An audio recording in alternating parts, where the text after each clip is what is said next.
ঘরে তোমার যাই হবে না রাখিবে উঠানে, ঘরে তোমার যাই হবে না রাখিবে উঠানে, তারা পুরা করবে সবাই নিতে গুরুস্থানে, বাইরে নিতে গুরুস্থানে, তারা পুরা করবে সবাই নিতে গুরুস্থানে, বাইরে নিতে গুরুস্থানে।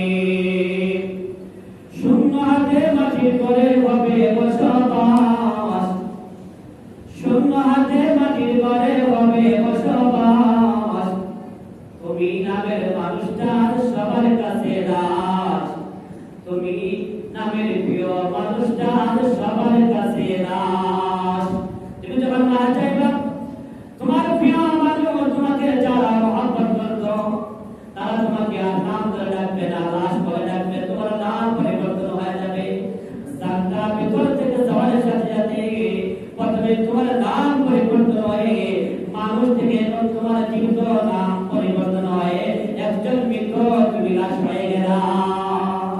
মানুষ আত্মীয় স্বজন বন্ধু বান্ধব পাড়া প্রতিবেশী মহল্লার প্রতিবেশী আত্মীয় স্বজন সবাই তাড়াহুড়া করবে, কেমনে তোমাকে তাড়াহুড়া করে কবরস্থানে নিয়ে যাবা।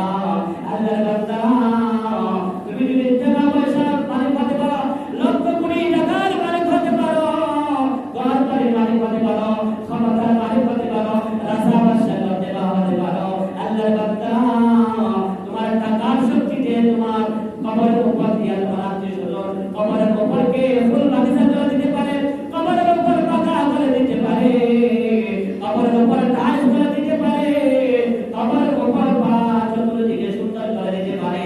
কিন্তু তুমি যে কবরের ভিতরে আছো, তোমার কবরের ভিতর ফুল বাগিচা করা যাবে না, কবরের ভিতর শান্তির টাকা করা যাবে না, কবরকে আরামদায়ক একটা ব্যবস্থা করা যাবে না।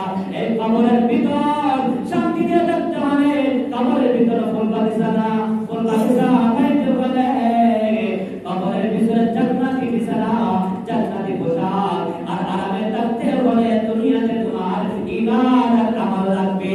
ঈমান আমল ছাড়া কবরের উপরে তোমার আত্মীয় স্বজন টাকা ক্ষমতায় টাকার কারণে কবরকে পাকা করতে পারে, কবরের উপরে ফুল লাগাতে পারে, কবরকে টাইলস করতে পারে, কিন্তু কবরের ভিতরে কেউ শান্তি দেওয়ার ক্ষমতা রাখতে পারে না। কবরের ভিতরে শান্তি দেওয়ার মালিক কে? এক আল্লাহ সুবহানাহু ওয়া তাআলা। এজন্য এই দুনিয়াতে থেকে তুমি কবরের ভিতরে শান্তিতে যেভাবে থাকতে পারো সেই ঈমান আর আমল করো। কবরের উপর তোমার টাইলস করা লাগবে না, কবরের উপর তোমার পাতা করা লাগবে না, কবরের উপরে তোমার ফোন দেওয়া লাগবে না, এগুলা তিলওয়া করলেও তোমার কোনো লাভ হবে না। যদি তোমার ঈমান আমল ভালো হয়ে থাকে দুনিয়াতে দেখবা তুমি জমিনের মধ্যে আসো, দুনিয়াতে আসো, মাটির মধ্যে আসো, ওই মাটিকে আল্লাহ তাআলা জান্নাতের একটা টুকরা বানায়া দিবে। সুবহানাল্লাহ। আল্লাহ তাআলা এগুলো করে দিবে। এজন্য ভাই মুরাব্বি বাবারা, যুবক ভাইরা, টাকার পিছে না দৌড়াইয়া, দুনিয়ার পিছে না দৌড়াইয়া, ক্ষমতার পিছে না দৌড়াইয়া ঈমানের আমলের পিছনে দৌড়াও। এই ঈমানের আমল তোমার আবার সুন্দর হবে, তোমার ফুলসিরাতের পার, ফুলসিরাতের ফুল পার দেওয়ার একটা ব্যবস্থা হবে এবং বিনা হিসাবে আল্লাহ তাআলা জান্নাতে যাওয়ার একটা মাধ্যম হবে। সুবহানাল্লাহ।